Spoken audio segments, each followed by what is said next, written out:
My name is Rachel Palmer. I'm 37, and just last week, I attended a professional gala where I was being honored for my work in research and education. It was a night I'd been anticipating for weeks, a celebration of everything I'd built over the years. But as fate would have it, the moment I stepped into the restroom to take a breather, I came face to face with someone I hadn't seen in nearly 15 years. My mother. She was at the sink, reapplying her lipstick, looking every bit the part of the wealthy socialite she'd always been. For a moment, I thought maybe she wouldn't recognize me, but then her eyes flicked up to the mirror and landed on my reflection. Her hand froze mid-motion, and I saw her jaw tighten. "Rachel," she said, her voice cool and detached, like we'd just bumped into each other at a country club instead of a bathroom after 15 years of silence. "I didn't expect to see you here." I steadied myself, gripping the edge of my clutch. "I could say the same," I replied, keeping my tone even. "What brings you here?" She turned to face me, her posture as rigid as ever. "Your father and I were invited, of course. We've always been involved with organizations that support education. And you?" "I'm being honored tonight," I said, meeting her gaze. "For my work in research." Her expression barely shifted, but I caught the faintest flicker of surprise in her eyes before she masked it. "I see," she said, turning back to the mirror.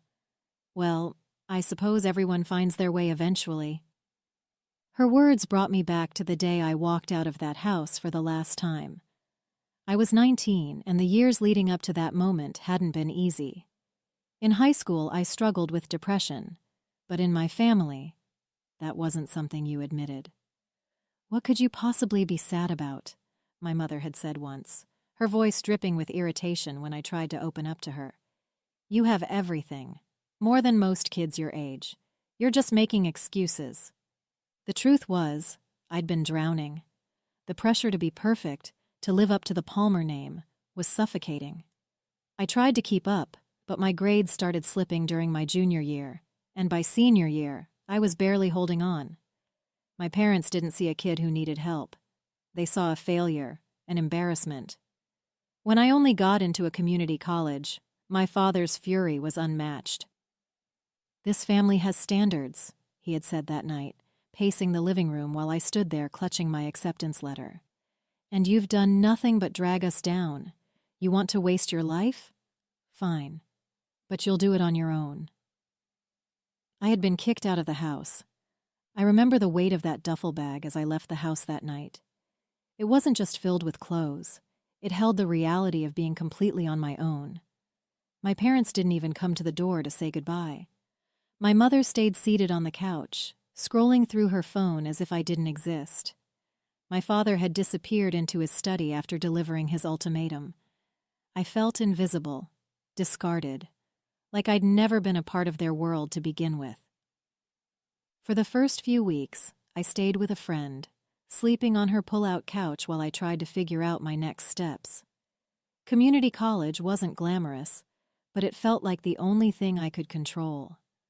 I worked part-time at a diner to cover tuition and rent when I finally scraped together enough to move into a tiny studio apartment.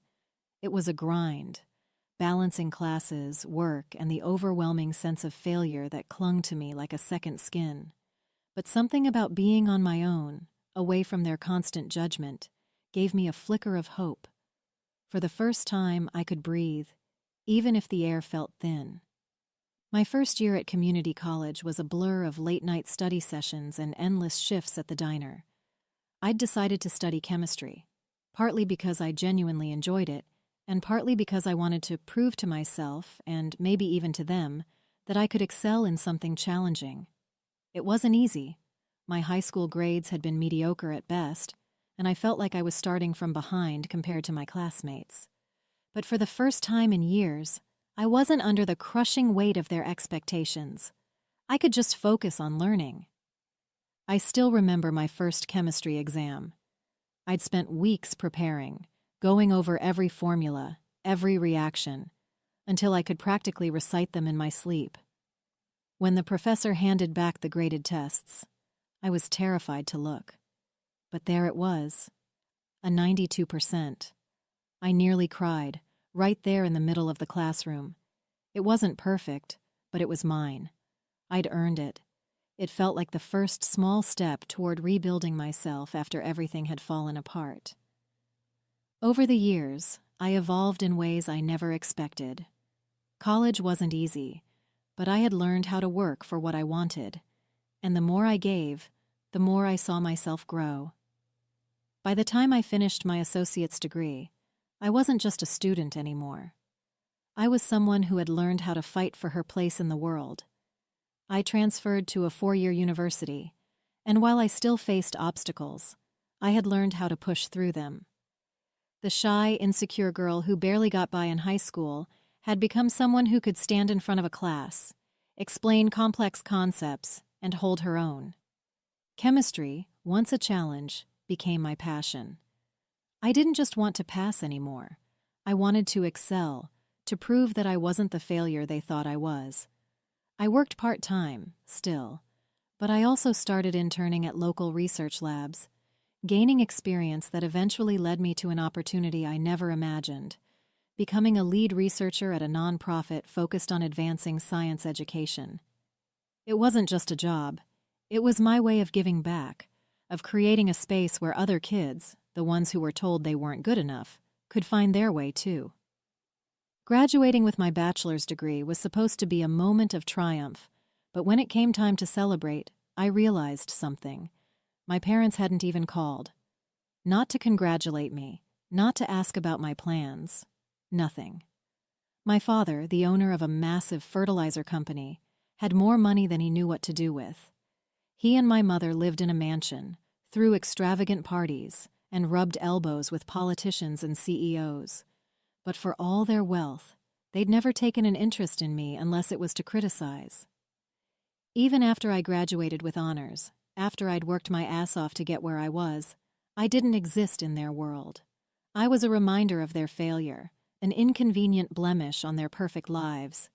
It stung more than I wanted to admit. I had hoped, maybe foolishly, that they'd at least acknowledge the hard work I'd put in. But they didn't. It was as if I never mattered to them, and that realization hit harder than I cared to admit. The only family member who bothered to show up at my graduation ceremony was Aunt Lydia. She was my mother's younger sister, the black sheep of the family. Lydia had never cared much for my parents' rigid standards, and while they shunned her for being too eccentric, she was always kind to me. She was the one person who would call on my birthday, even when my parents pretended I didn't exist. When I saw her in the crowd, I felt a lump form in my throat. She waved at me excitedly from the back, and after the ceremony, I found her in the parking lot, waiting with a huge bouquet of flowers. "You did it, kid," she said, pulling me into a tight hug. "I'm so proud of you." It was a small comfort, but it was something. It wasn't the cold silence I'd gotten from my parents. Aunt Lydia was the one who reminded me that family didn't have to mean perfection, that love could come from unexpected places.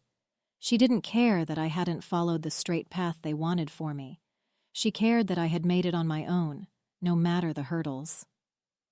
A few months after graduation, I was wrapping up a research project at the university when one of my professors, Dr. Collins, pulled me aside. He was an old-school chemist, the kind who had a passion for the periodic table like it was a work of art. He'd noticed my work ethic, my persistence despite everything I'd been through. "Rachel," he said, his voice low and thoughtful, "I've been in touch with some colleagues at Oxford University. They're offering a research opportunity in environmental chemistry, and I think you'd be a perfect fit." At first I thought it was a joke. Oxford? One of the most prestigious universities in the world? Me? But Dr. Collins insisted. He told me that this wasn't just a job, it was a chance to make real contributions to the field, and that I deserved the opportunity. "Don't let fear hold you back, Rachel," he said. "You've proven yourself. Now it's time to take that next step." I applied, hesitantly at first, not fully believing it could happen. The application process was rigorous, and I wasn't sure I'd make the cut. But then, weeks later, I received an email. We are pleased to inform you that you've been awarded a research grant for your proposed work in environmental chemistry at Oxford University. I moved to England without telling anyone. Not my parents, not any of my old friends. The only person who knew was Aunt Lydia. I called her a few days before I left, and she was the one who encouraged me to go. You've worked too hard to let anything hold you back, she said. Do this for yourself, Rachel. She understood why I needed to disappear, why I needed to escape the shadows of my past and carve out a new future without anyone's expectations hanging over me. I asked Lydia not to tell anyone else where I'd gone. I didn't want them to try and find me, didn't want the weight of their judgment pulling me back. So, I left, boarding a plane to Oxford, with nothing but a backpack, and the faint hope that this could be my chance to finally become the person I always dreamed of being. I settled into a small flat in Oxford and threw myself into my work. The first few weeks were tough, the language, the culture, the isolation. But the more I immersed myself in my research, the more I felt at home. I was working on projects that mattered, things that could make a real impact on the world. The chemistry I studied was no longer just about passing exams or proving myself to my parents. It was about changing the future. As the years passed, I completed my master's degree, and then, driven by the momentum of my research, I applied for a PhD. The process was grueling, but I was determined. I had found my place at Oxford, and there was no turning back. After several years of sleepless nights and endless lab experiments, I earned my PhD, becoming a respected researcher in the field of environmental chemistry. After finishing my PhD, the next step seemed almost too surreal to grasp. I was offered a position as a professor at the University of Cambridge. It felt like a dream I never dared to chase, not because I didn't think I deserved it, but because I never imagined I would be given the chance. I had worked so hard to get to this point, and yet, the recognition still felt like it was happening to someone else. At Cambridge, I was able to teach and mentor the next generation of students, something I hadn't expected to find so fulfilling. The freedom to shape minds, to pass on the knowledge and passion I'd gained, was beyond anything I could have imagined back when I was struggling through community college. I had gone from being the girl who didn't belong to someone who could stand at the front of a classroom and be taken seriously.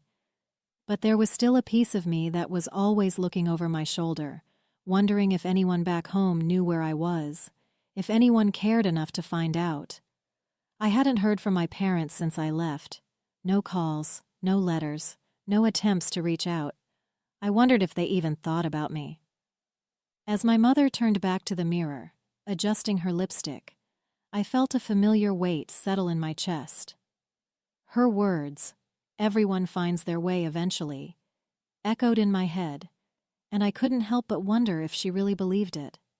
I thought about all those years I spent trying to meet their expectations, all the ways they told me I wasn't good enough. The community college rejection, the years of silence, and the way they acted like I didn't exist once I walked out of their house. It felt like a lifetime ago, but standing there in that bathroom, the bitterness still stung.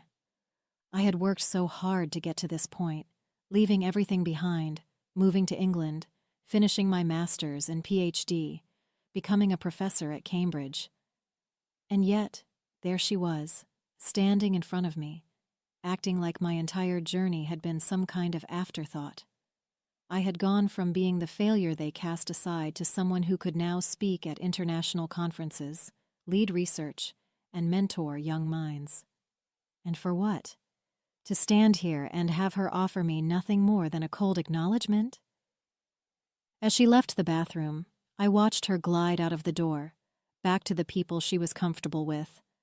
I thought about the woman I had become, the woman who'd erased every trace of them from my life. I didn't need their approval anymore. I'd built a life on my own terms, and even though they would never understand, that was enough. The gala ceremony began shortly after my mother disappeared into the crowd. I took a deep breath, trying to shake off the weight of that encounter. The clinking of glasses, the hum of polite conversation. It all felt distant now. It was time to take my place, to step into the role I had fought so hard to claim. The stage was set, the lights shining down on the sea of well-dressed guests, and the moment I had been anticipating for months was finally here. I made my way to the front, where they called my name, the words echoing through the room. Rachel Palmer, honored for her groundbreaking contributions to education and sustainable chemistry. The applause was deafening, but it felt strangely hollow, like I was listening to someone else's life unfold. I took the stage, trying to maintain a calm exterior, but inside, all I could think about was the fact that I was standing in front of an audience of people who knew nothing of the path I had taken to get here. No idea what it had cost me to get this far. The spotlight hit me, and I could feel my heart racing in my chest. This wasn't just a recognition of my work in chemistry. This was my way of showing the world that I was more than the person my parents had tried to make me believe I was. This was the moment where I stood on my own 2 feet, with nothing to prove to anyone but myself. As I stood there, still trying to absorb the magnitude of the moment, the host's voice rang out, drawing everyone's attention. And now, ladies and gentlemen, we have an exciting announcement. In recognition of the groundbreaking work in education and sustainable chemistry that will be honored tonight, a generous and anonymous donor has pledged a grant of $2 million to the recipient of this award. The room went quiet, and I felt every pair of eyes in the room shift toward me. My heart raced. This extraordinary contribution is intended to support the continued efforts of the recipient's research and further their impact on the world of education. I blinked, momentarily stunned. $2 million. The number hung in the air, surreal and overwhelming. But the announcement wasn't directly for me. It was for the recipient of the award, someone whose name hadn't been revealed yet. I was still processing everything when I heard the host's voice continue. This grant, though anonymous, will be bestowed upon the person tonight who has demonstrated exceptional dedication to their work in advancing chemistry and education. For a moment, I didn't know what to think. The enormity of the sum, the way it would change someone's life, was astounding. But there was something else in the air, something I couldn't shake. The realization that the donor didn't know it would be me. They didn't know I was the one being honored tonight. As the announcement echoed through the room, my eyes wandered across the crowd, trying to catch a glimpse of the people around me. But then, something caught my attention. A subtle shift in the crowd. Near the back, just beside the exit, I saw him. My father. He stood up abruptly, his face twisted in disgust. His eyes met mine for a brief moment, before he turned sharply and began to make his way toward the door. His movements were swift and deliberate, as if he couldn't get out of that room fast enough. I couldn't believe what I was seeing. The man who had rejected me all those years ago, the one who had kicked me out of his house, was leaving as soon as he heard the news of the grant. He didn't even stay to see who was being recognized for the award. My chest tightened as a mix of emotions washed over me: anger, disbelief, and something darker, more bitter. This was the moment I had been waiting for. A moment where everything I had worked for was finally being acknowledged, and he couldn't even bring himself to stay in the room to witness it. He couldn't stomach the fact that the daughter he had written off was now standing at the front of the room, receiving everything he had always expected from someone else. As my father made his way toward the exit, I couldn't shake the feeling that something was wrong. The strange weight of his sudden departure settled over me, but before I could process it, the announcer's voice sliced through the room again. "Ladies and gentlemen," the host continued, "we are incredibly fortunate to not only have a generous donor for tonight's award, but also a longtime supporter of education and sustainable chemistry. The $2 million grant, which will be awarded to the recipient of this honor, has been made possible through the contributions of Mosaic Fertilizers, a company led by one of the most influential figures in the fertilizer industry. Mosaic Fertilizers. My father's company. I froze. The donor, the one whose generosity had made this award possible, was my father's company. My chest tightened as the truth hit me. The man who had spent years treating me like an embarrassment, the one who had walked out of the room when he learned of my success, was the one funding this recognition. The irony stung deeply. The same man who rejected my path, who disowned me for pursuing a life that didn't fit into his perfect image, had unknowingly backed the very award that would be the crowning achievement of my career. It was almost too much to process, too much to bear in that moment. I stood there stunned as the announcer's words continued to echo in my ears. The applause around me felt distant, like I was hearing it from underwater. The weight of the grant, of everything that had just been revealed, hung heavily on me. My heart pounded in my chest, and for a brief moment I couldn't process any of it. "Thank you," I managed to say into the microphone, my voice shaky but steady enough. The words felt hollow, too small for what I was feeling, but I didn't have time to think about it. I had to get out of that room. I couldn't stand there another second, basking in the recognition that felt so empty. I turned abruptly, walked off the stage, and without another glance at the audience, I bolted for the back door. My steps quickened as I made my way through the hallway, heart racing, only one thought running through my mind. My father. I knew he'd left the room. I saw him walk out, his face a mixture of disgust and something else I couldn't quite read. But he couldn't just leave, not like this, not when everything had come full circle. I couldn't let it end like this, with him walking out on the one moment that proved everything he had tried to dismiss about me. I pushed through the door leading outside, scanning the area, my breath coming in quick bursts. There he was, standing by his car, his back to me. My feet moved on their own, and before I could stop myself, I was running. "Dad!" I called out, my voice almost cracking as I rushed after him. He didn't look back at first, his shoulders stiff, but when he finally turned around, I saw the bitter expression on his face. He had that same look I remembered from all those years ago, like everything was an insult to him. "What is it now, Rachel?" he asked sharply, his voice colder than I'd ever heard it. "You think I'm going to congratulate you?" I stopped just a few feet away, my heart hammering in my chest. I knew what this was about. He had no idea who the recipient of the grant was until they called my name. Until that moment, he thought he was just funding some good cause, sending money to the foundation, believing it was going to some worthy academic or researcher he could proudly point to. He didn't know it would be me standing there on that stage. He sneered, his lips curling into a bitter smile. I don't know whether to be disgusted or impressed, but here you are, taking my money. I'm sure that's exactly what you wanted, right? I could see the resentment in his eyes. The grant, $2 million, had come from Mosaic Fertilizers, his company. But once the money was donated to the foundation, it was entirely out of his control. They had chosen who would receive it, and they chose me. The irony hit me like a wave. "I didn't ask for this," I said, keeping my voice steady despite the rush of emotions. "I never asked for your money or your approval. I earned this on my own, just like everything else." His eyes darkened and he shook his head. "It doesn't change anything.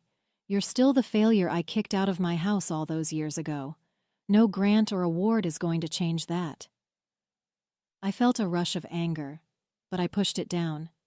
It doesn't matter what you think anymore. I've made my own life. And if that money came from you, it doesn't mean anything to me. I turned my back on him without saying another word, my heart pounding in my chest. I didn't need to argue with him anymore.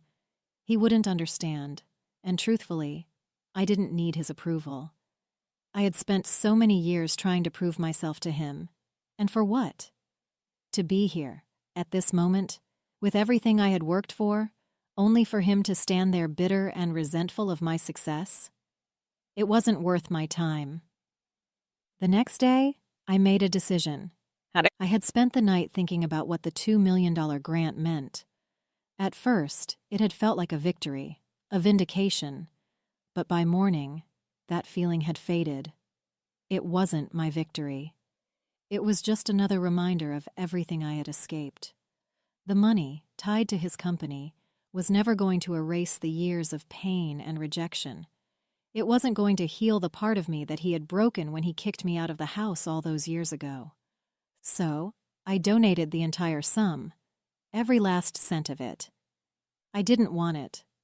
Not from him, not with the strings that came attached to it. Instead, I directed it toward funding scholarships for underprivileged students, students who had been overlooked, underestimated, and written off. I wanted to give them the chance to build something for themselves, without being crushed under the weight of expectations that didn't belong to them.